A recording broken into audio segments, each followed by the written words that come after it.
Hello, everybody. Welcome back to the 83rd episode of the Triboro Podcast. I'm your host, Nicholas O'Brien. As always, joined by my co-host, Justin Alonso. Justin, how are we doing? It's a phenomenal day. It's Jason Dominguez's birthday. Eli Manning is not in the Hall of Fame. We're doing phenomenal on this day. Amazing, amazing. I am doing great. So we have a little bit change of plans because one polar bear decided to re-sign the other night. Decided to wake So up from hibernation early. yeah, exactly.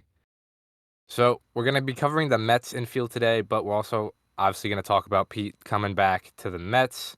We do have the Mets bullpen episode locked and loaded, so you'll probably see that sometime next week. But decided might as well talking about Pete. We'll talk about the rest of the infield, but let's just get right into the Pete Alonso contract. I think what was it, Wednesday night? Yeah, Wednesday night.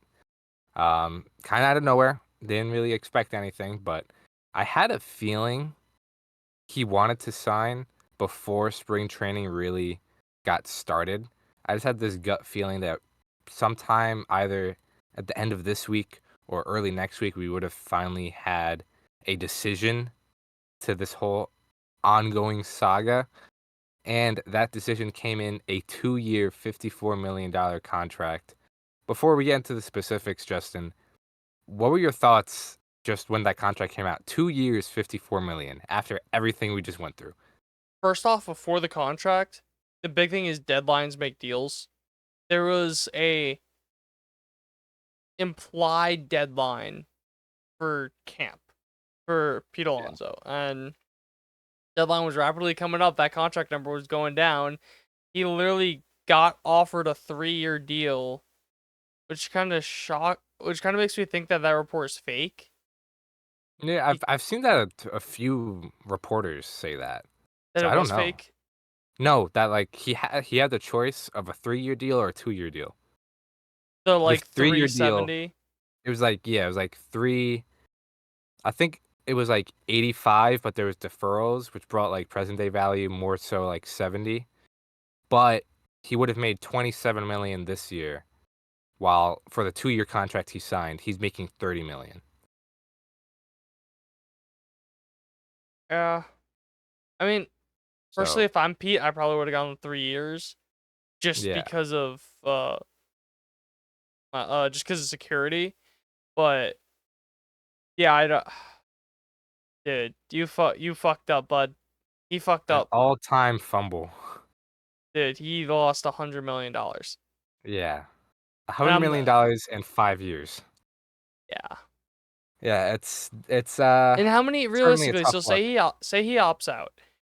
How many which he most years? likely will, Yeah, unless something goes horribly wrong. how many years do you think he gets? I mean, he'll be entering the free agent market as a 31-year-old first baseman. Let's say he has a more so normal Pete Alonso year.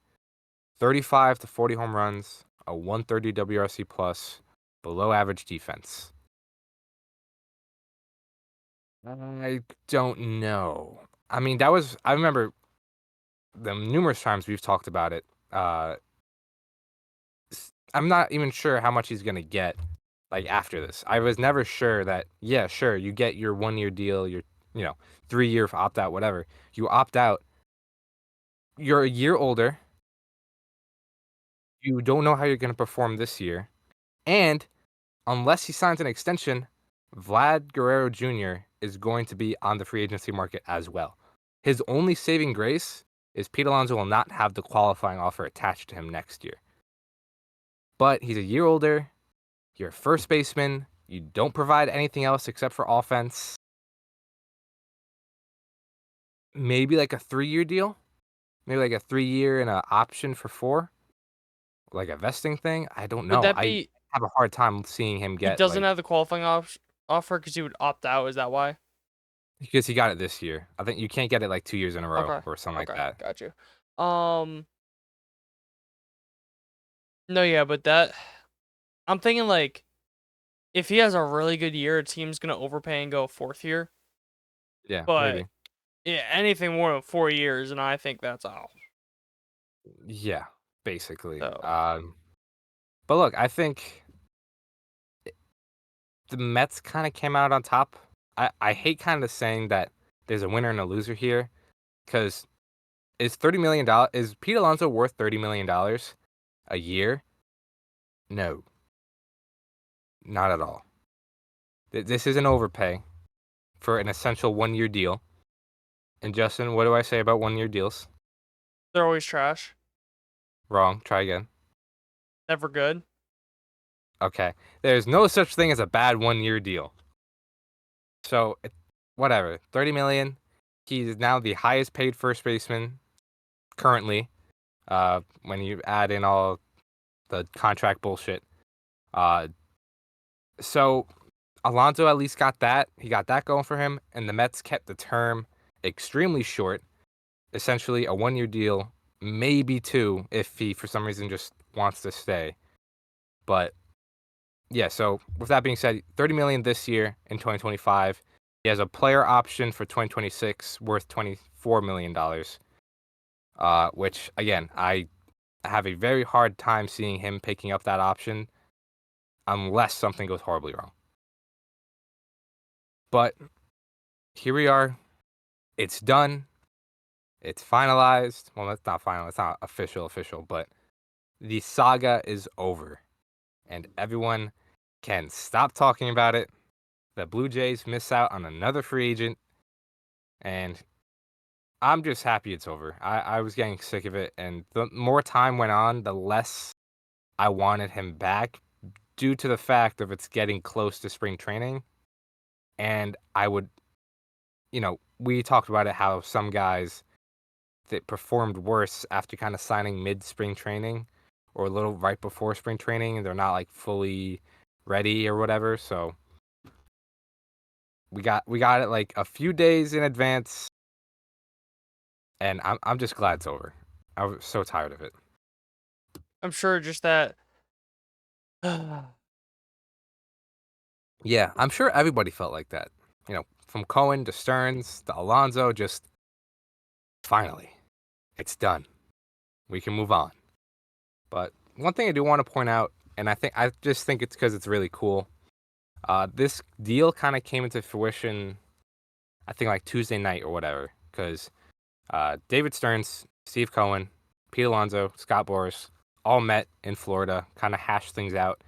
And it seemed like Cohen really wanted to clear the air because, look, yes, it's business, but sometimes it is difficult to not You're take gonna take business shit personally. personally. Yeah. Right. So, there's a few reports coming out that Cohen went down and kind of just, again, they hashed things out. They kind of like, apparently Alonso expressed his frustrations, which, again, I'm sure this was tough on him. He rejected a 7-year deal. He rejected a few other offers the Mets gave him early on. And now he only has a 2-year deal, which is essentially a 1-year deal. That's tough to swallow as a player, I'm sure. So Alonso was able to voice his frustrations. Cohen was then able to explain things from their side. So any possibility of maybe like bad feelings or hard feelings carrying over, I think was mitigated at the very least. And again, at the end of the day, I think Pete Alonso just wanted to be a Met, but the Mets just wanted him back at their price, and Yeah. they got it. Maybe a little extra because 30 mil is nothing to scoff at. It's a lot, especially for a first baseman. But I think everybody kind of got what they wanted. I think this is a solid deal for everybody. So again, when I said I don't really want to pick winners and losers, but shout out to David Stearns for waiting this out because this doesn't come into fruition unless he has the patience to drag this out to almost a week before spring training. I think there's a very clear winner and loser, but Yes, but I hate kind of wording it that way. I But no, I'm glad Pete's back. This lineup now looks really, really good. Uh, quickly just on the Fangraphs projected lineup, which not sure how it's going to fall, but they have Francisco Lindor at leadoff, Juan Soto, Pete Alonso, Brandon Nimmo cleanup, Mark Vientos, Jesse Winker / Starling Marte, Francisco Alvarez, Jeff McNeil, Jose Siri. This is a damn good lineup. And this was a good lineup before Pete Alonso. But this is now a borderline elite lineup if everything clicks. I mean, that three, and I will argue that first four, because I do think Brandon Nimmo bounces back, is really damn good. Lindor, Soto, Alonso, Nimmo. It's really damn good. And they were projected to be a top offense before Pete, and now they added him. Yeah. It just becomes a thing of if Nimmo is Nimmo. Yeah. Frankly, because I was talking about this on the radio at Triboro Sports Show. That there's 3 guys I love in this Mets offense, and then a bunch of guys that either need to take the next step or bounce back.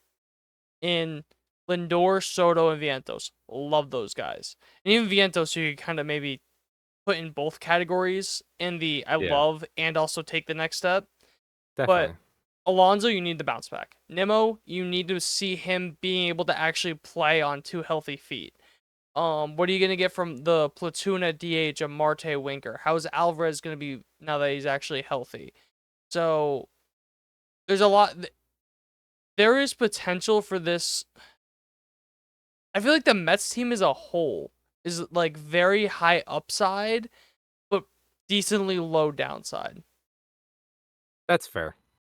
You know what I mean? Where like this Mets team can either be the number 2 seed in the NL, just because I think it's very hard for me to like see an outcome where the Dodgers aren't the number 1 seed.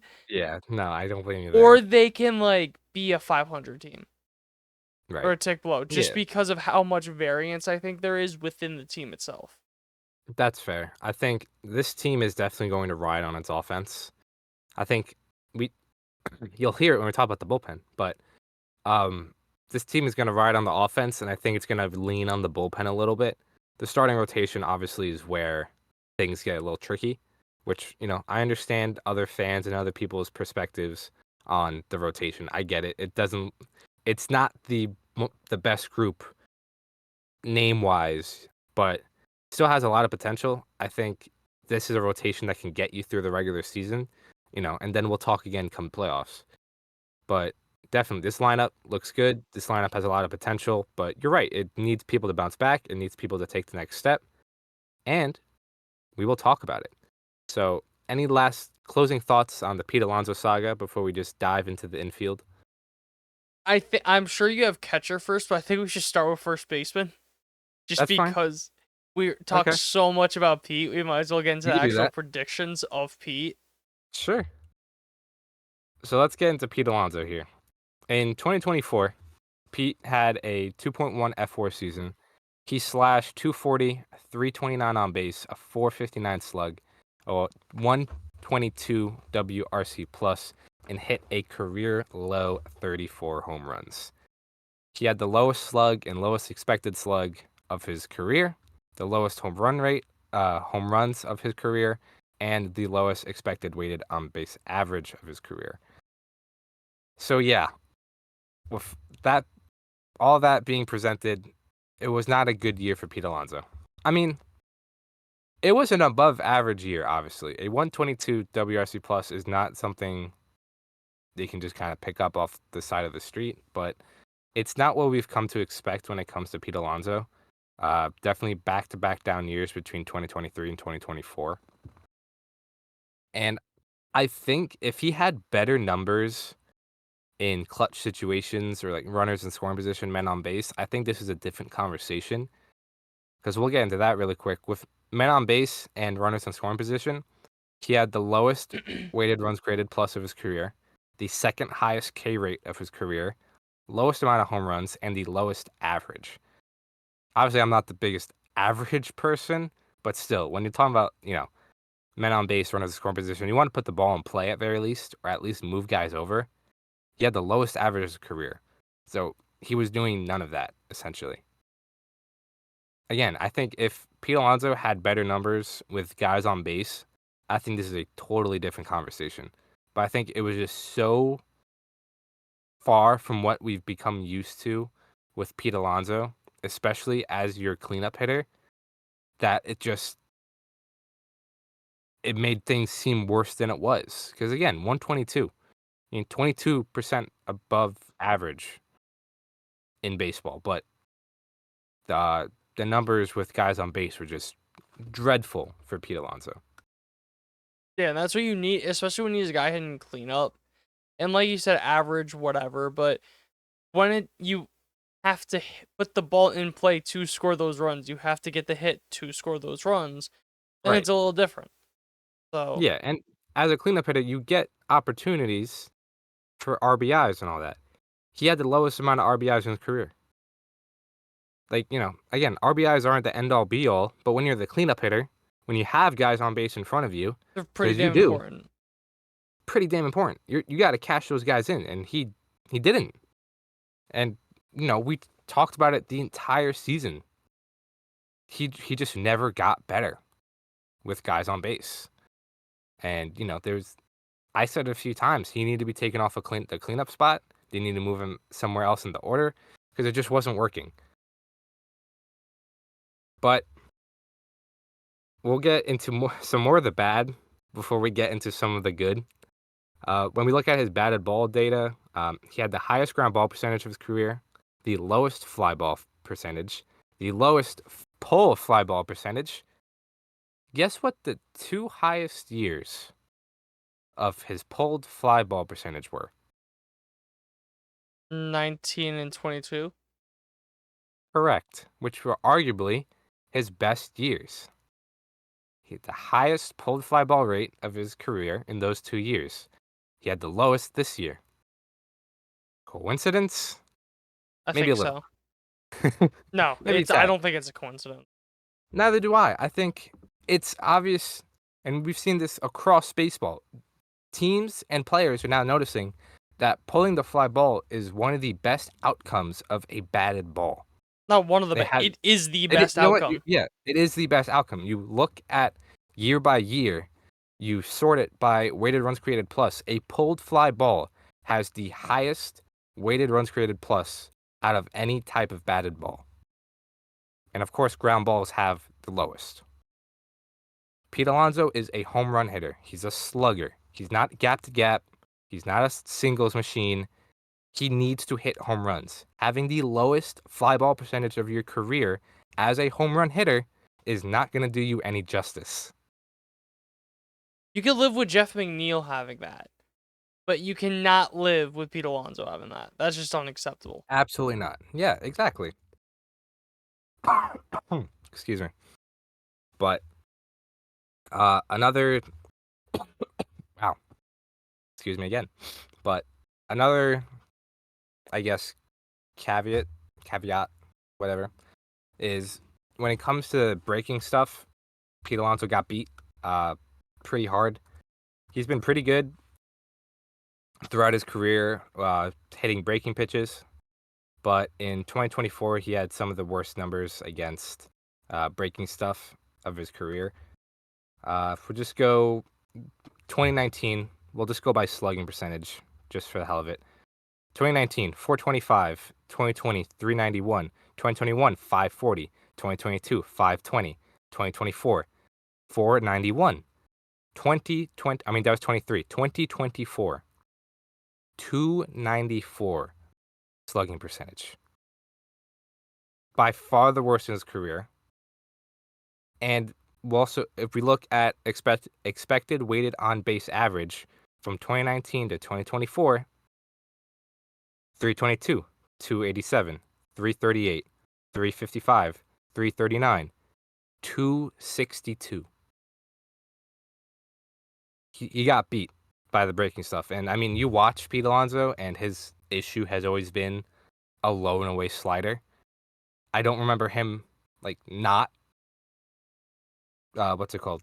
Not kind of flailing at that pitch. I feel like that's a lot of the times that's certainly where he gets beat. But look at run value for pitches. The slider is his worst at -9. Even last year in 2023, where it was kind of, another down year, he was +3 at the very least. But he just got beat by breaking stuff. I mean, he still crushed fastballs at least, a 528 slug against fastballs, and then a 589 slug against off speed. It's just the breaking stuff where the past 3 years, he's crushed them for the most part.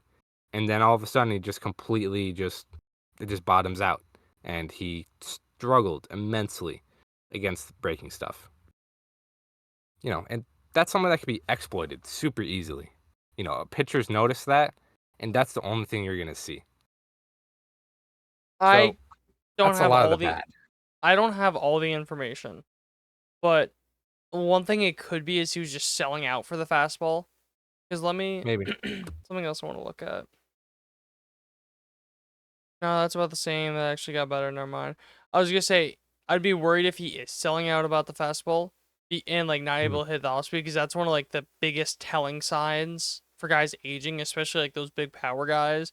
But the Yeah. whiff and the chase actually got better. The whiff was about the same over the last 4 years, so I don't think Right. that's the issue. But that definitely is very concerning that he Yeah. is not in the break stuff. Because if you're only able to hit the fastball, you're just not getting a single fastball that at bat. Like Yeah. No, no, a exactly. And I 16 mean, run value against a fastball, and then everything else doesn't even come close to adding up to that. right. Yeah. I mean, we just go pitch by pitch. 16 against fastball, 2 against sinker, -9 against slider, 1 against cutter, 3 against changeup, 2 against curveball. I mean, -2 against curveball, -1 against a sweeper, and then split, slurve, and knuckleball are like average. Barely saw those.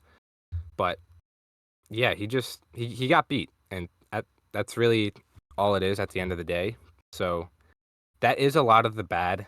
And yes, it doesn't sound great, but the thing I'm really focusing on here, or the thing why I always thought Pete Alonso could bounce back, these are changes that you can make. This isn't him slowing down, I don't think.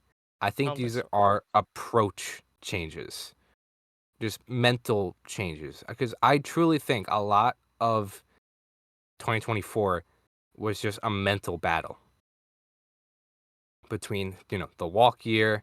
He turned down a pretty big contract in 2023, so he had to play better in order to kind of cash in free agency, which he obviously didn't. But at the end of the day, these are changes I think can be made or can be fixed. These are fixable issues. So, since I highlighted all the bad, some reasons to be positive is as bad as he was with men on base, runners scoring position, all that, he is a career 130 weighted runs created plus hitter when it comes to those situations. So going into next year, 2024 very likely could be the outlier. He just had a bad year with runners in scoring position. And obviously that's something he needs to prove. But as of right now, in his 6-year career, it's an outlier. Every other year, he's been pretty good in those situations. Another reason to be positive, he had the highest barrel rate of his career, and that ranked in the nearly top 10% of baseball. He's in the 89th percentile. He had the second highest hard hit rate of his career, the 80th percentile. The second highest walk rate of his career, that's 75th percentile. So, yeah, he didn't slug, but he's at least taking his walks. It's not like he was flailing, which it seemed like most of the time. He still has like top of the game bat speed. This is a new metric, or kind of it just started getting recorded, so there's no other data before this. But in 2024, he ranked in the 93rd percentile of bat speed, the top 7% of hitters in baseball when it came to bat speed. And when it comes to aging and all that, bat speed is one of the first things to go. But he is still elite of the elite when it comes to his bat speed. So a lot of the hard hit numbers, a lot of the batted ball data is still good. That's it's not like, if anything, I think it got better from 23 to 24. Yeah, from 23 to 24, his hard hit rate increased. His barrel percentage went down by 2 percentiles. It's like 1%, maybe like 1.5%. Then his chase rate improved, his whiff rate improved, and he somehow struck out more. But his walk rate improved. There is still potential with Pete Alonso, and I think a lot of it was mental and just a change of approach, because he saw the most pitches in the zone of his career, and yet he swung at the lowest rate of his career. So he saw more pitches in the zone, but swung less. I think he was just being way too patient. And I said this during the season too. This is something I noticed. He was being way too patient. He saw 48% of pitches thrown to Pete Alonso were in the zone. Again, highest of his career. He then swung at only 61% of those pitches, lowest of his career. And he also had the lowest swing rate of his career. He only swung the bat 43% of the time. So I do think this is an approach thing. This is something that can be fixed, and this is something that can allow Pete Alonso to be the Pete Alonso that the Mets fans have come to know. I definitely think there is room if he could change that approach. It's still so concerning how bad he's become against breaking balls last year. So being able to see him, it is interesting that he swings less, but struggles more against the breaking stuff. Yeah. You know what I mean? I Like think he that's just got too patient and just didn't get into good counts. Because the okay. amount of times I remember him just taking like a fastball down the middle, or like taking a pitch that, 2 years ago he would crush. Like, I feel like you saw that every game. It's one of those just like, hands on your head, what are you doing? Like, that's a pitch you usually crush, and you're Looking just back letting it on go it, by. I can remember you screaming, "Hey!" How many? I felt like that was a lot. There was a Yeah, lot of that. Forget about me, for all Mets fans. There's a lot of, Pete, what are you doing? Pete, why are you taking that Pete? Pete, why are you taking Pete, that why are you Pete? taking that Pete, feet? why are you taking that pitch? So I think he just got way too patient. I think he's just, he's waiting for the perfect pitch. He's waiting for like, and yes, you want to get your pitch, but sometimes you have to make it your pitch, because you're not. If you just wait for your pitch, it's never going to come. So the last thing for Pete Alonso, I think there's less pressure. There has to be less pressure. You have the security of the player option. You have Juan Soto in the lineup, who changes a lot. You don't need to be the guy anymore. Francisco Lindor cemented himself as a Met last year. Juan Soto's here. Mark Vientos showed up. I don't think it's any long. How many times did we say it last year? This offense goes where Pete Alonso goes. And yes, Francisco Lindor. But for the sake of the argument, this offense went where Pete Alonso went. I don't think that's the case anymore. Obviously, it helps if he's playing better. But if he's struggling, there's other guys in that lineup that I think can pick him up. So I think there's got to be less pressure for him. And I think coming into this year, I think he's more motivated to get that contract rather than worried about losing that contract, if that makes sense. I get what you mean. So that's kind of my spiel on Pete Alonso. I do think he can come back to that, call it 130 weighted runs created plus guy. Maybe he hits 40 bombs again. But obviously 2025 is a big year for Pete Alonso, but he doesn't need to be the guy anymore. And that should help. So I don't know if you had any closing thoughts on Pete Alonso before we move on. You need that bounce back from him. this Mets team goes from a top 10 offense to a top 5 offense, maybe a top 3 offense, if Pete Alonso bounced back to what he can be. I think it's as simple as that. Yeah. No, definitely. Definitely. Him showing up, which he did in the playoffs, to be fair, him showing up changes a lot of things. Instead of being an average first baseman to above average first baseman, it changes a lot. But that was Pete Alonso. The next guy we're going to talk about, the MVP candidate, the catalyst of the Mets last year, Francisco Lindor. 7.8 F4, 137 weighted runs created plus, 33 home runs, 29 stolen bases, 39 doubles, elite defense. Francisco Lindor was the whole package in 2024. He was just phenomenal. It's very hard to put into words what Lindor was. So let me put it in numbers. He tied his career high in F4. He had career highs in weighted runs created plus, expected weighted on base average, expected slugging, barrel rate, and hard hit rate. All highest of his career. You look at his baseball savant, and it is very red. 95th percentile expected weighted on base average, 95th percentile expected slug, 77th in average exit velocity, 90th in barrel percentage, 83rd in hard hit rate. I mean, this guy just hit the ball. And, of course, 99th percentile in outs above average, because, of course. Francisco Lindor was phenomenal, and I think he's really hitting his stride as a Met. I think moving him to leadoff was an excellent decision, quite frankly. I mean, it obviously worked. I really don't know what to say about Lindor because he was just insane. He was great.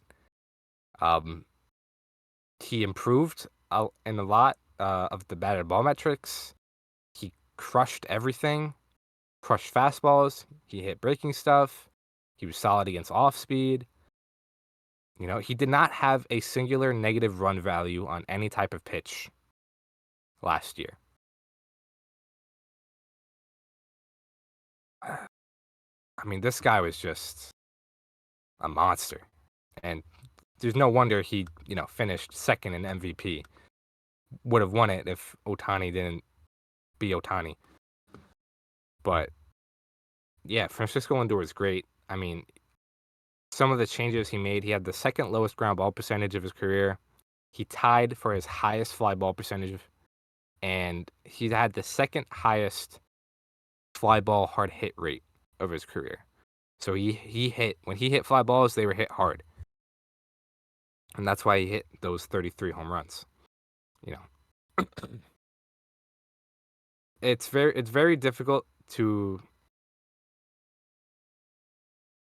formulate about Lindor because I think he just does everything so well. He's just that type of player that you just want on your team. And, forget about the stuff he did on the field. This guy, you see it all across the Mets fandom. This guy deserves to be the captain. This guy deserves to be, put on a pedestal. And he was insane last year. He truly was. I feel like anytime you need in a moment, Francisco Lindor was there. I could think about comeback in Pittsburgh, the breaking a no-hitter in Toronto, obviously game 161 against the Braves, the grand slam against the Phillies. When you needed a big hit or when you needed a rally, Francisco Lindor was always in the middle of it. But going into next year, I expect more of the same, truthfully. I think the biggest thing, and it sounds like it's not an issue, is the back. Because obviously he missed time with the back injury, but he played all the playoffs. Every time it kind of was brought up in interviews or at Amazing Day or whatever, it sounded like he was fine. But he is another year older. He's going to his age 31 season. Uh, so that's something obviously you can't just ignore. But yeah, Lindor was just amazing. I truly don't know how else to put it. I don't, Justin, outside looking in, obviously I watched him every day, but Yeah, Francisco Lindor, I'm just looking at a lot of the numbers and insane season. Just incredible season. If Shohei Ohtani literally didn't make history as the first player to gamble and not be suspended. What? Who said that? I'm joke side, but it really is crazy that his interpreter got a 5-year deal before Alex Bregman. But my God. sorry, I saw that the other day. I thought that was hysterical. But no, insane year for Lindor. Only thing I would worry about is what this offense looks like if he takes a step back. Not saying that Okay. he will take a step back, like, oh, he's like aging, whatever. But Yeah. looking at WRC Plus, this was like, other than this is his best year by a good bit since 2018. Yeah. So that's what, like 6 seasons in between, something along those lines. Yeah. So About 6. Yeah. it was his best year in a while, at least offensively. So it's going to be interesting to see if that 137 comes back down to like that the 124 was in 22, the 121 it was in 23. So kind of like that 120, 125, see kind of what this Mets team looks like then, at least offensively. Like what, obviously you have Soto, so that's going to counteract a lot of it, but I feel like Soto's already going to have to counteract a lot of other stuff Yeah. already.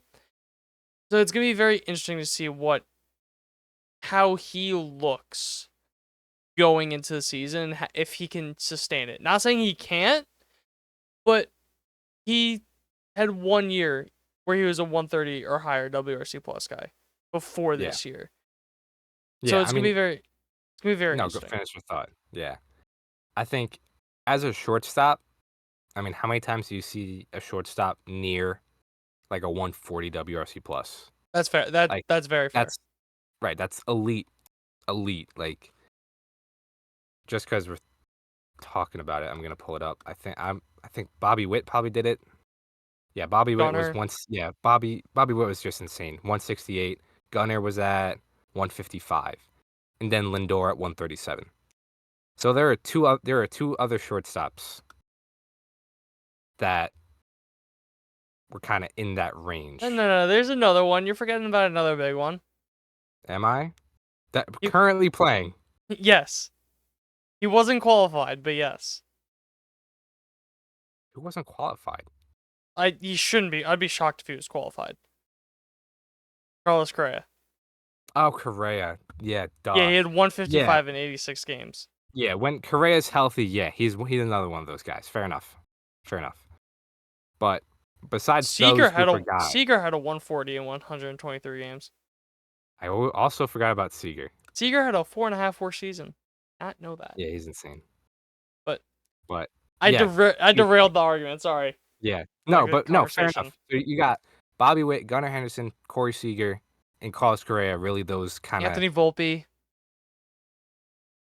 Really those guys who kind of are in that range of outcomes. But besides Bobby Witt, Lindor brings excellent defense with everything else. Gunnar Henderson, average to below average. Corey Seager, average to below average.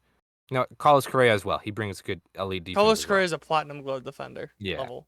Bobby Witt, Carlos Correa, both excellent defensive shortstops. And then what Lindor has that Correa doesn't is health. Lindor posts up. Lindor's playing 162. Correa, you're hoping for maybe 120. If you get 100 Right. games from Carlos Correa, you are over the moon. Yeah, exactly. But you know what? Just because now I'm just interested. If we look at since, if I can, can I do this? I should have done this. Oh, yes. Hold on. You can Hold do it. on. You got it. You got it. You got it. You got it. Among qualified shortstops, I said qualified shortstops. All I right. said qualified shortstop. Short, we'll go 450 plate appearances. Since 2015 to 2024, there have been, and it didn't split the seasons like I wanted. God fucking damn it. This is derailing my argument. It's not working. You could do it. You could do it. Come on. Whatever. I'll bring it up another time because it's Fangraphs doesn't want to Fangraphs. But regardless, whatever. There's only a few guys who could post up a 130 WRC plus bat as a shortstop. That's really what I'm getting at. If Lindor is a 125 to 130, like 130 on the dot, because obviously this 137 is currently the outlier. If he's 125 to 130 with the defense he brings, yes, that's a step back, but that's still extremely valuable. And I think that's what we can expect in 2025. Because again, he had some of the highest batted ball rates, velocity wise of his career. Barrel rate highest, hard hit rate highest, expected slug highest. So when it comes to this, a lot of the batted ball data, it's all progressing in the right direction. So what I'm getting at is I think we can expect him to be that high to low, high 120 to low 130 weighted runs created plus bat with elite defense. And I think that is probably what you can expect from the next couple years from Lindor. But projections kind of agree for the most part. 124, 122, 125, 125, 122, 121, 122, 119. So a lot of it agree, kind of mid 120, maybe low 120, but he's still going to hit almost 30 home runs. He's going to steal your bases. He's going to play good defense. He's going to be a great guy in the clubhouse. So I expect more of the same from Francisco Lindor, even if it's a step back. But I digress. Any other thoughts on Lindor before we move on? Because we do have a couple more guys to really get to. You are still going to get damn good production from him. It's going to be very interesting to see if he's that 120 guy or that 130, 135 guy. For sure. But the next guy who probably has a lot more range of outcomes than a lot of the other guys on this list is your now cemented third baseman, Mark Vientos. In 2024, in 111 games played, Mark Vientos put up a 2.9 F4 season, a 133 weighted runs created plus, and hit 27 home runs in 111 games. This guy could easily have broken 35, maybe kissing 40 if he played 162. But yeah, I mean, Mark Vientos was just a godsend to this team. Him taking the step forward was just, quite frankly, just amazing. I mean, I don't think anyone was expecting it. Third base has been a very revolving door of a position. But if Vientos can cement himself, that changes a lot. What would you say? That Ever since changes David Wright first got hurt, it's just been like that constant revolving door. Yeah, basically. Call it like 2015. You had J.D. Davis and Brett Beatty and Todd Frazier. Who else plays it? Jonathan VR. I'm The sure I'm missing other disgust in your guys. face when you said VR. VR was underrated. He had a really weird Mets career. In the 1 year in 2021, it was a weird time. 2021 was a weird time. Everyone got hurt. Everything was going to shit.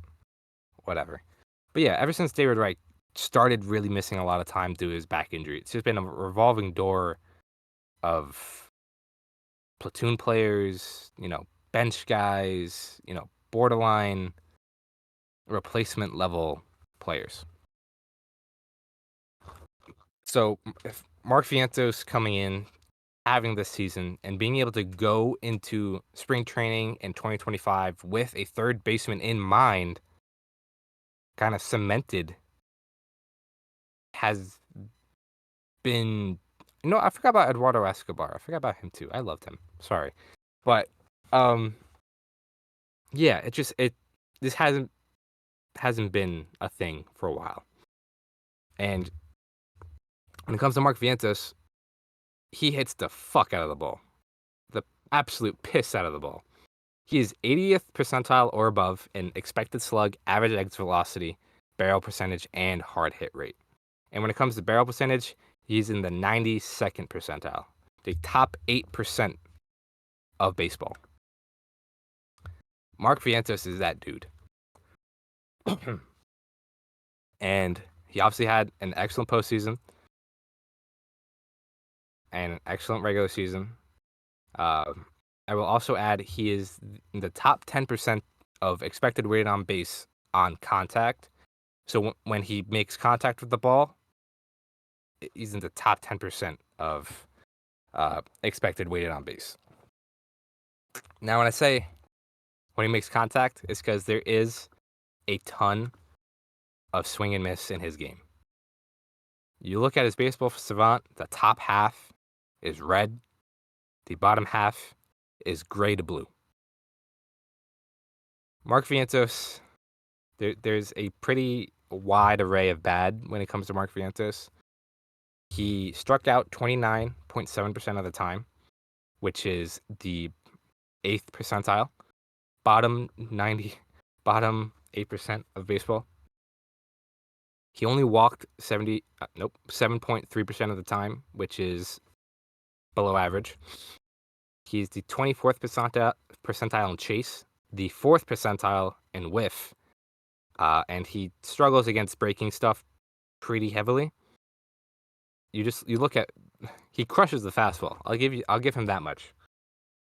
A 329 batting average against fastballs, a 620 slugging percentage, and a 393 expected weighted on base average on the fastball. Off speed, he hits 286, slugs 531, and a 311 expected weighted on base average. So not great either. Breaking ball, he hit 169, slug 358, a 249 expected weighted on base average on breaking balls. And I think that matches the eye test pretty well too. You watch him and you kind of see it. He flails at breaking stuff, crushes fastballs, and just kind of whiffs on a lot of else. So this is kind of my cautionary tale to Mets fans. I love Mark Vientos. This is not me, trying to talk bad about him. I do think he's going to be a very good third baseman. It is not sustainable. I don't want to say not sustainable. It is very difficult to have a successful major league career with some of these strikeout numbers. Those are very worrisome. Strikes out a shit ton. He whiffs a shit ton. He doesn't walk. One of those things got to change. He's either going to have to walk a little more to kind of offset the amount of whiffs in his game, or he just needs to strike out less. He also ran a pretty high batting average on balls in play, which isn't the end all be all.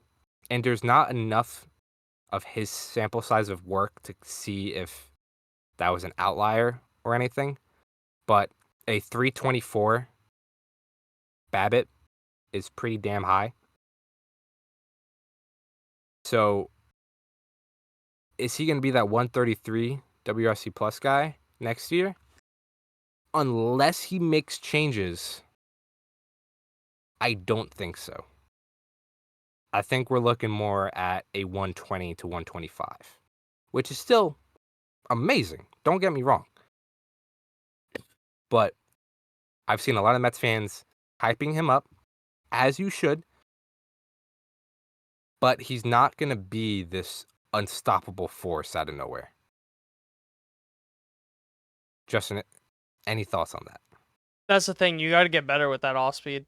That's like, I am not comparing him to Aaron Judge, but the thing with I'm Aaron comparing him to Aaron. Judge, when he took his game to the next level, it was because he got a significantly better against the off speed. He could always crush the fastball, but just taking more off speed and just being able to really punish pitchers on that, that's what made him take that next step. Even if Vientos takes that next step, you still can't compare him to Aaron Judge, but you need him to take that next step if you want guaranteed long-term production from him. Because as you said, the That's a good way strikeout to put it. numbers are not sustainable if he can't hit the off speed. You can strike out a lot, but if you're hitting 35 home runs, I don't give a shit how much you strike out. Joey Yeah. Gallo was rated as one of the most valuable players in Texas when he was hitting 40 home runs because he was an elite. Obviously, he doesn't have the defense like Gallo did, but if you hit 35, 40 home runs, no one's going to give. Look how much money Anthony Santander just got with a sub 300 on base percentage in his career. So that's all anyone really cares about. You hit 40 home runs, that's. Yeah, And you're not going to be able to do that if you can't punish off speed. definitely. And to your point about on base percentage, Mark Vientos had a 322. Yeah. Not great. Like it's okay. It's For okay. a rookie though, That's fair. I That's fair. that's fine. But That's fine for the it needs to overall improve. production. 100% needs to improve, but for the overall production, I don't want to say I'll give him a pass, but I won't really care about it from that year alone. For You can kind of future, overlook it. yeah, I'm saying for the future, definitely care about it. But this year, Yeah. you know what I I mean? think Like, when I was looking at it, I was trying to just find like a good comp for Mark Vientos. And I think if all goes well, I think Mark Vientos can be a very similar hitter to Brent Rooker. Because you look at Brent Rooker, that's a good one. chase percentage, 30th percentile. Whiff percentage, 5th percentile. K percentage, 10th percentile. Walk percentage, 69th. Nice. Again, Mark Vientos, 40th percentile in walks. Vientos walked 7.3% of the time. Brent Rooker walked 9.6% of the time. I think if all else goes right and he makes improvements, and if the strikeouts stay around the same spot, I think Brent Rooker is kind of what you can expect from Mark Vientos. Maybe not in the type of hitter, because Brent Rooker, production-wise, is above and beyond what we hope Mark Vientos could be. Brent Rooker is like consistently like what, 140, 160 WRC plus guy. But when it comes to Mark Vientos and Brent Rooker, this is another reason why I kind of saw the similarities. They both see pitches in the zone around 46 to 48% of the time. Brent Rooker swings in the zone 72.6% of the time. Vientos swings in the zone 68.5% of the time. Brent Rooker swings 50% of the time. Mark Vientos 49.9. So they are both very patient. They are not going to swing at everything. They are both waiting for their pitch. And I think that's kind of where the chase and the whiffs come from. Because they're willing to kind of, either foul a ball off or, they just get beat. But when they find their pitch, that's when they do damage. So pitchers are going to see this and they're going to adapt promptly. Not promptly, but they're going to Properly. adapt. What's the word? Properly. Properly. Was really what I was accordingly. thinking. Accordingly. That's what I was. Thank you. But at the end of the day, if all else goes right with Mark Vientos, I think Brent Rooker is the type of hitter we can expect him to be. Approach wise. High strikeouts, hits the piss out of the ball. But you need to see improvements. And that's what I'm looking for from Mark Vientos. Better against off speed, needs to be much better against breaking balls, needs to walk a little more, needs to be able to take his walks, or just strike out less. But everything else, the batted ball data, again, he hits the ball very hard. And when he hits the ball goes very far. Ball go burr. Ball goes burr. So that's what I'm looking for Mark Vientos. And then the defense, I can live with. I truly don't think it was that bad. Obviously, the advanced numbers don't love him. 6th percentile on outs above average at -7. He has a above average arm at least. Oh, the other thing, he needs to fucking run. I hope he's doing fucking off-season run training. Holy fuck, this guy has cinder blocks on his feet. I've never seen a more fit guy who is the slowest man on the earth.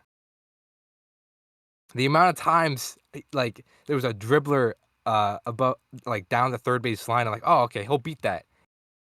And he's like 3/4 of the way there by the time the ball gets to first base. Speed doesn't need to be a part of his game, but I'm going to lose my shit if he's as slow as he was last year. But that's the least of my worries. I don't think his fielding is as bad as it may seem. From the eye test, I think he's an average third baseman to below average. He's going to make good plays, and he's going to screw up some plays that you deem easy. So, Justin, got any more thoughts on Mark Vientos? Ball go burr, but off speed no go burr yet. Off speed need go burr. Off speed need to go burr. I like that. But moving on from Mark Vientos is another guy who I'm very interested to see play. Jeff McNeil. Everybody's favorite second baseman in New York. 1.3 F4 in 2024, a 97 weighted runs created plus, a 238 average, 12 home runs. This was night and day. Night and day. First half, second half for Jeff McNeil. In the first half, a 70 weighted runs created plus. Compare that to 156, a 216 average. Compare that to a 289. 314 slug. Compare that to a 547 in the second half. So, what changed? Well, he said in a few interviews as well, instead of kind of just trying to poke the ball the other way, he hits it hard where it's pitched. What a concept. You can hit the ball hard.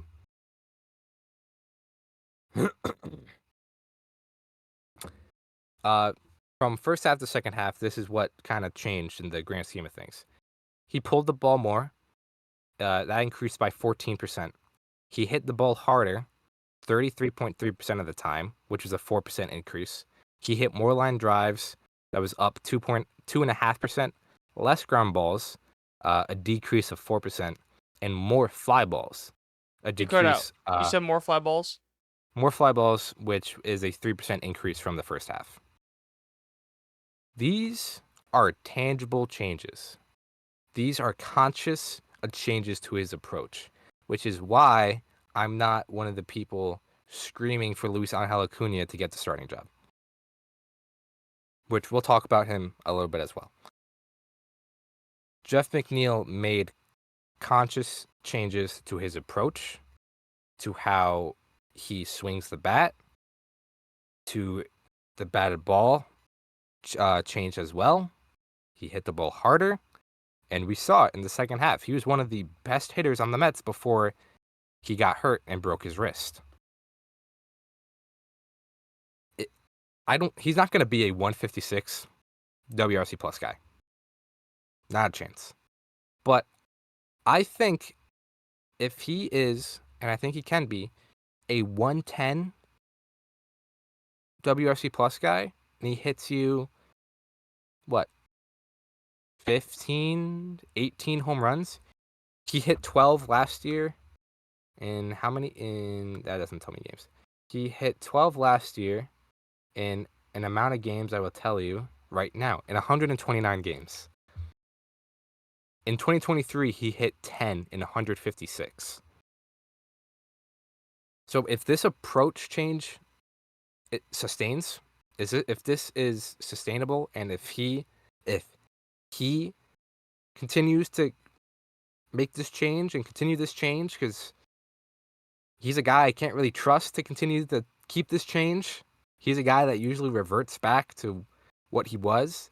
If this is a actual change, I think he can be a 110 WRC plus guy, 15 to 20 home runs, batting, the bottom third of your lineup, who could play second base and he could play both corner outfield spots.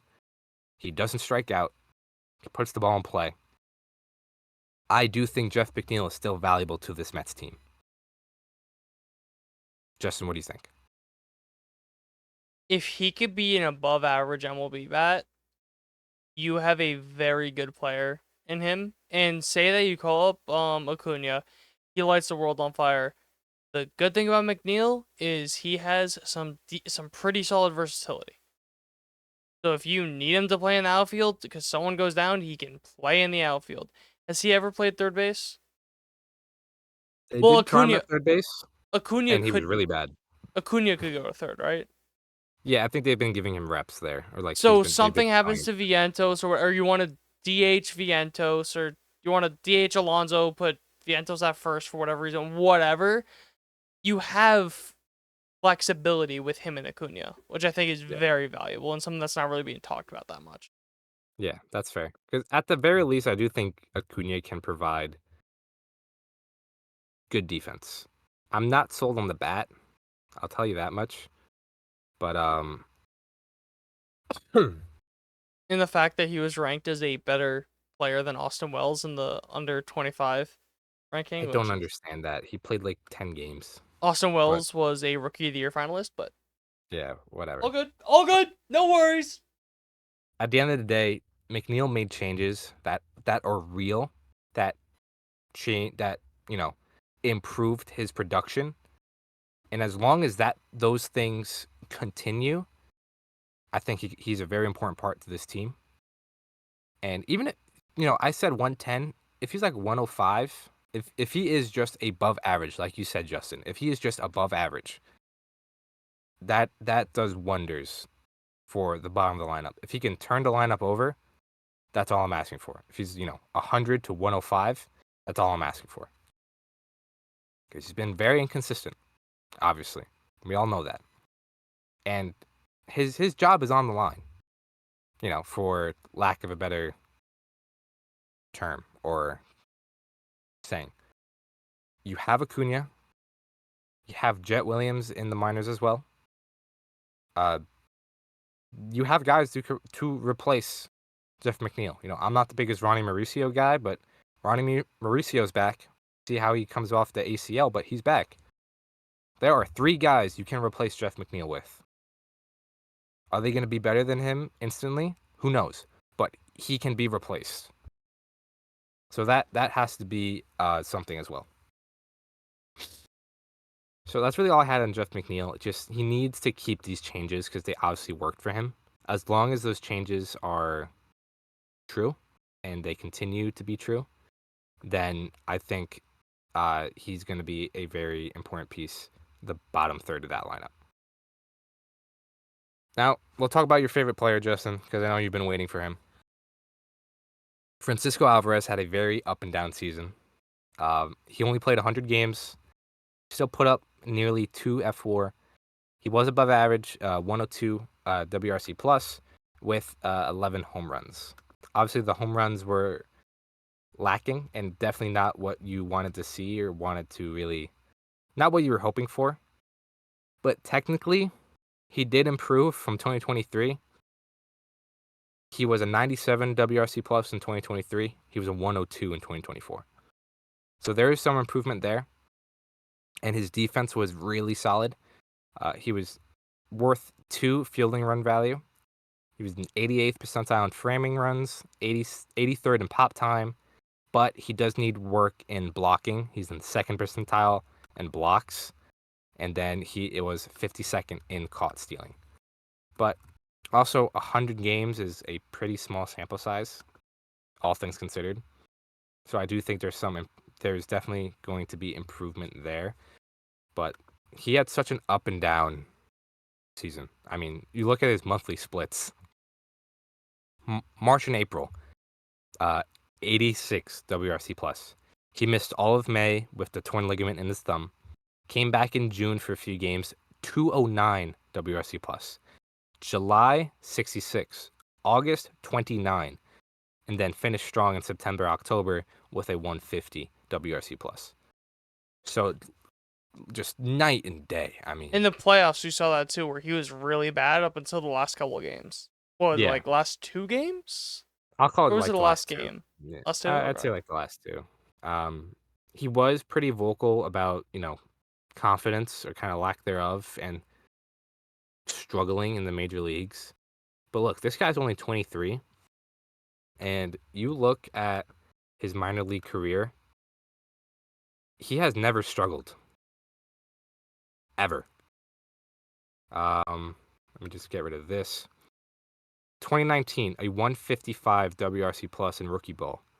2021, between low A and high A, 147. 2022, between double A and triple A, 136. 2023 in triple A, 150. This guy did not struggle. And this is the first time he struggled playing baseball. And he was very vocal about that, which I think is super mature from a 23-year-old catcher, a 23-year-old professional baseball player. And B, the fact that he's aware also shows a lot of maturity as well. And something that makes me very confident in him. Because he seems like the type of guy that wants to be better. I have a message for Francisco Alvarez. Okay. Brother, you're a top-rated prospect for a reason. Look in the goddamn mirror. You are yoked. You are massive. You are one of the best defensive catchers by framing in all of Major League Baseball. Something that a lot of people gave you as a knock. They said you couldn't do it. They doubted you. You are now one of the best defensive catchers in baseball. Your bat has always been it. You know you have it. You know you have it. You've always been an offensive monster. What reason do you have to believe that you won't be again this year? You tore a ligament in your goddamn thumb and you came back a month and a half later not giving a flying fuck about it. And then you had an up and down year. Your season got derailed due to injury. You're going to come back this year and you're going to hit those 35 home runs that I've been knowing that you have. I do not know where it came from, but I absolutely love Francisco Alvarez. I just think those power hitting catchers are awesome. You are awesome. Round of applause for Justin. Round of applause. I don't That know was why I amazing. like Francisco Alvarez so much. It's hard not to. He's such a likable guy. Dude. I think that definitely has a part to do with it. But the one thing I will add to your message, Francisco, look at that tattoo on your neck. Read it out to me. Read it out to yourself. The best. He has the best tattooed on his neck. Oh, but Luis Hill has God Bless Me tattooed on his neck, and everyone wants to give him shit for that. Okay. The best.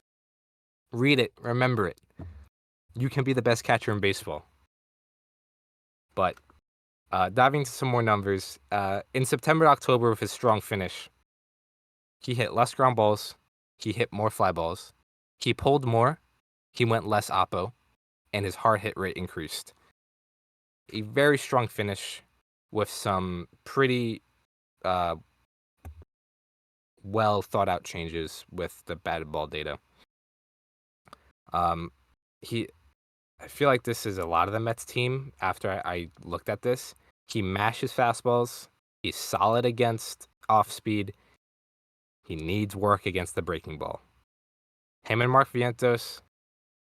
Who would you say is probably one of the best breaking ball hitters in baseball? I think Lindor is pretty good when I was looking at it. But whoever is the best breaking ball hitter in baseball, lock him in a room with Francisco Alvarez and Mark Vientos. And Pete, just for the hell of it. I feel like Soto's definitely got to be up there.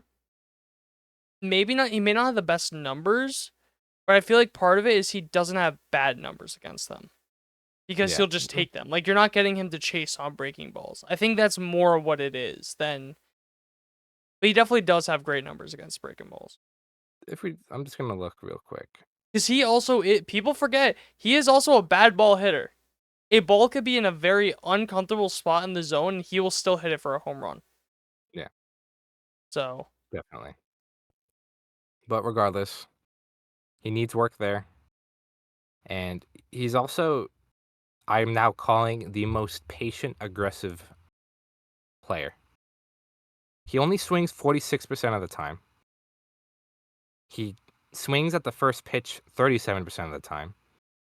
He only swings 64% of the time in the zone. But he whiffs at 30% of the time, which is 20th percentile, and chases 29% of the time, which is 47th percentile. And I think you saw this throughout the season. He overtook at bats where he always has like this face on him where you could look at him and be like, all right, he's locked in. Like like this at bat is at least ending in some form of hit.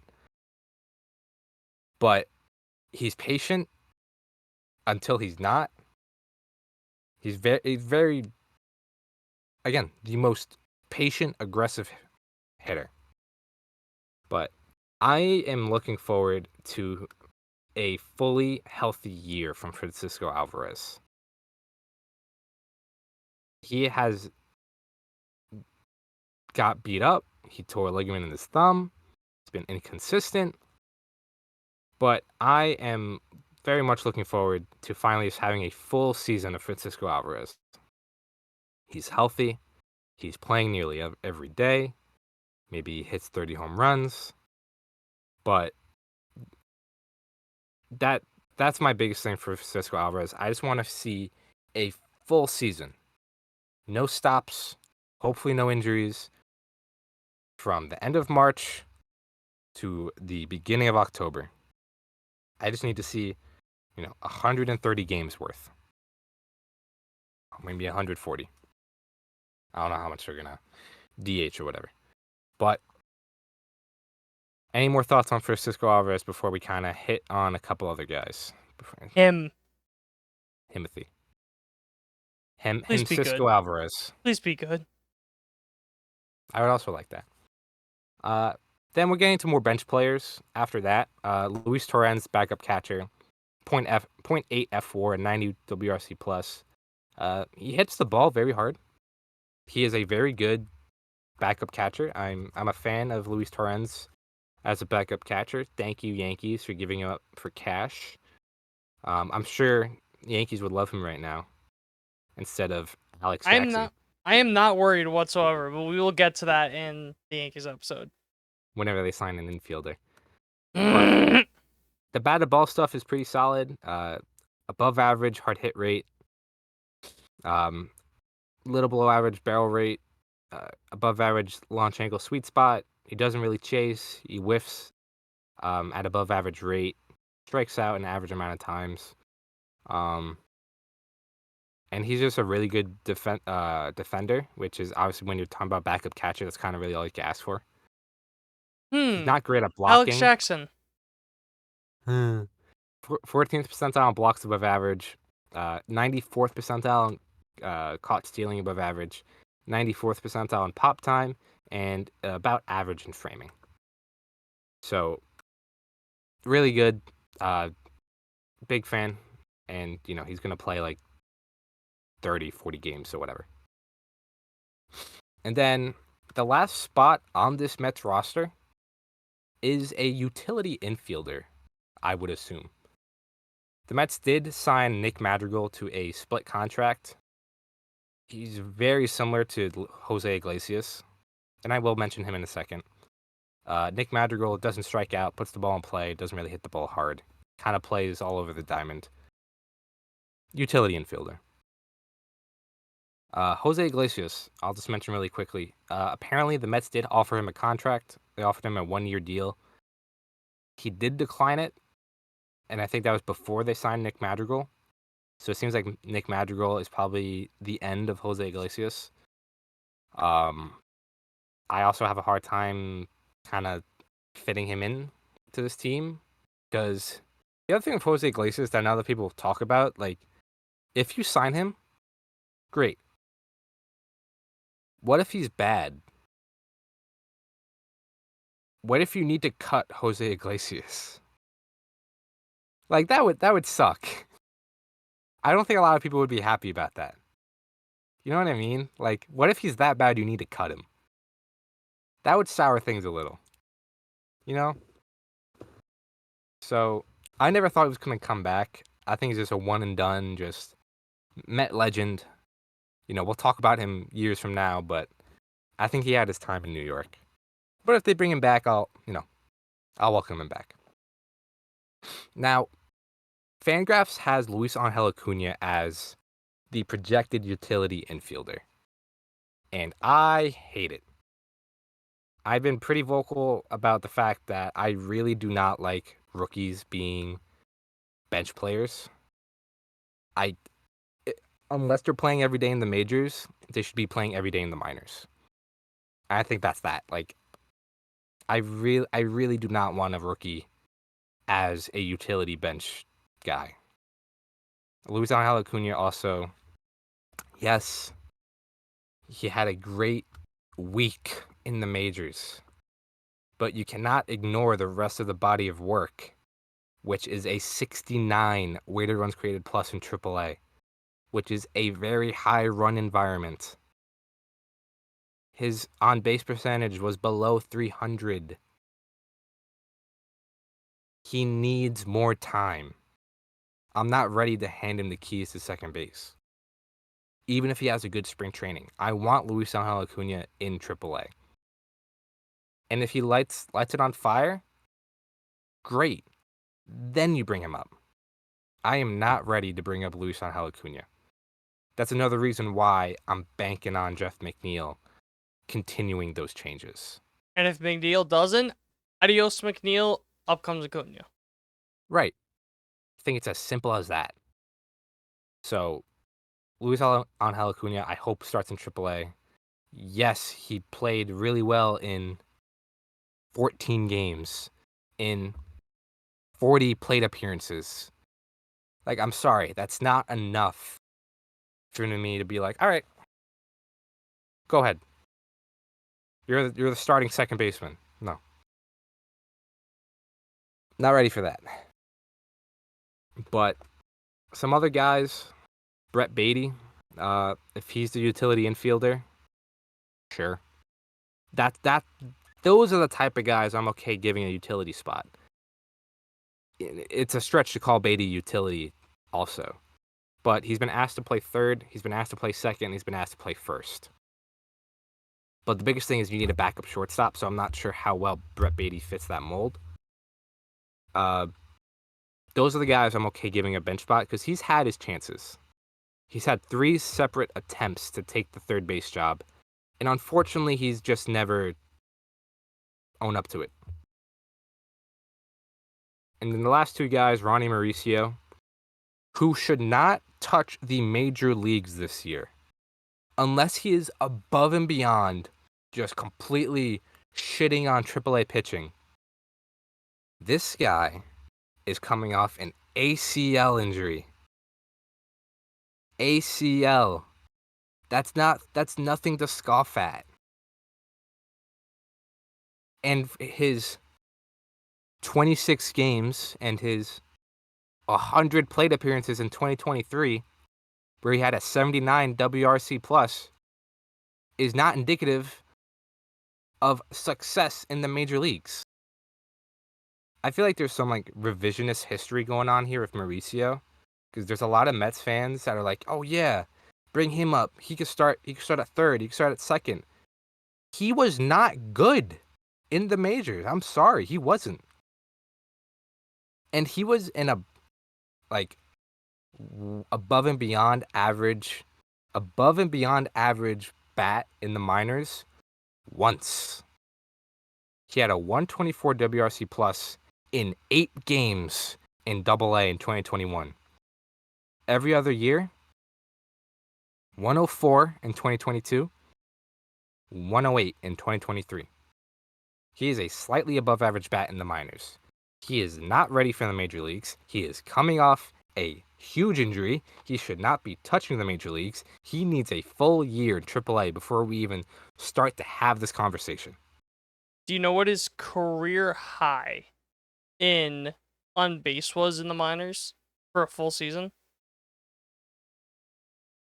Like 220, not whoa, 220, whoa, 320. In 2023, he had a 346. Okay. Before that, 304. Yeah. Like, I'm sorry, that guy's not ready for the major leagues. I don't care that he can hit the ball far and hit the ball hard. This guy does not get on base. This guy does not take walks. He strikes out. He whiffs. Like, I know this is coming across as like a Mauricio hater, and I really don't want it to, because I hope he's a productive major league player, but I truly do not think he's ready. And another thing too, in 2022, 104 WRC plus. 2023, his highest WRC plus in the minors, 108. Right. Every other year, he was below average. That's nothing to scream about. At, some guys, sure, produce better in the majors than they do in the minors, but again, he's coming off an ACL tear. He needs ample time to come back from that, which I think a lot of people are not understanding. But the last guy I'm going to talk about, and again, I'm not really sure how he would fit, but he is on the 40 man. They do have him listed as a first baseman / third / left field. I do think he has some experience kind of all over the place if Fangraphs would load. But yeah, first base, second base, he played one game at shortstop, left field, right field. Yeah. So he's kind of a little bit all over the place, but that's Jared Young. Jared Young was signed out of I believe it was the KBO. Yeah, he was from the KBO. He had a 172 WRC plus in the KBO last year, and then came over back to America, played for the Cardinals AAA team, and had a 142 WRC plus there. I was very excited about Jared Young, and he was a guy I was really going to talk about if the Mets missed out on Pete, because this guy has a chance to actually be a productive major leaguer. He had a cup of coffee in the majors with Chicago in 2023. He had a 90 WRC plus, so nothing great, but he hits the ball hard. He walks a lot. He doesn't strike out a ton. And he's a lefty. Love that. So that's a guy that I think could be productive, but I do just have, as currently constructed, I just do have a hard time seeing where he would fit right now. But those are kind of all the options. I think this is a spot you're going to see kind of battle it out in spring training, and then we'll go from there. If I had to guess, I would think, unless Nick Madrigal is just god awful, and unless they sign Jose Iglesias, I think Nick Madrigal is probably the top guy to take that spot currently. But he does have an option, so if someone else shows up, they can always just put him in the minors. So Justin, if you had to bet, who do you think kind of takes that spot as of right now? Probably Madrigal as well. I'm worried they're going to do Acuna, though. Yeah. Because I I agree with you. I I would hate hate that that. so much. I don't think there's. That's one of my biggest pet peeves when it comes to prospects. You saw them do it with Dominguez, and it's just like you're just fucking with their development. Why? Yeah, So stupid to me. yeah, I agree. So we'll see what happens, but that's the Mets infield. A really, really good group of players, a really high upside group of players. There's a lot of guys who can provide excellent offensive production and solid defense. But any closing thoughts on the Mets infield? High upside with a decent floor. I would say so. It's between Lindor and Alonso. I think the floor is pretty up there, but the ceiling, I think, is astronomical. Yeah. Especially if you get strides from Vientos, get strides from Alvarez, and you get McNeil to be at least an average bat. I think that can be a really good infield. So, Justin, if you had nothing else, all right. Once again, a little bit change of plans because of Pete. The Mets bullpen episode probably sees sometime next week. But spring training is pitchers and catchers are a few days away. And then we're really going to start getting a lot of content. And there's going to be a lot of, you know, videos and stuff to look at before we get up to games. So, with that being said, remember to just stay tuned. Thank you for listening and watching. As always, subscribe to our YouTube channel. Leave us a comment. Let us know how you think about the infield. Who do you think is going to take the biggest stride? Is it going to be Mark Vientos or is it going to be Francisco Alvarez? Is Pete going to bounce back? But if you're listening on Spotify, Apple Podcasts, remember to follow us there. Leave us a 5-star rating. It really helps us out. Let us know that you're enjoying the show. You can leave us a comment there as well. And remember to follow all of our social media accounts at Triboro Podcast, Instagram, TikTok, Twitter, Facebook, all that good stuff. But once again, thank you guys for listening. Thank you guys for watching. We will see you in the next one.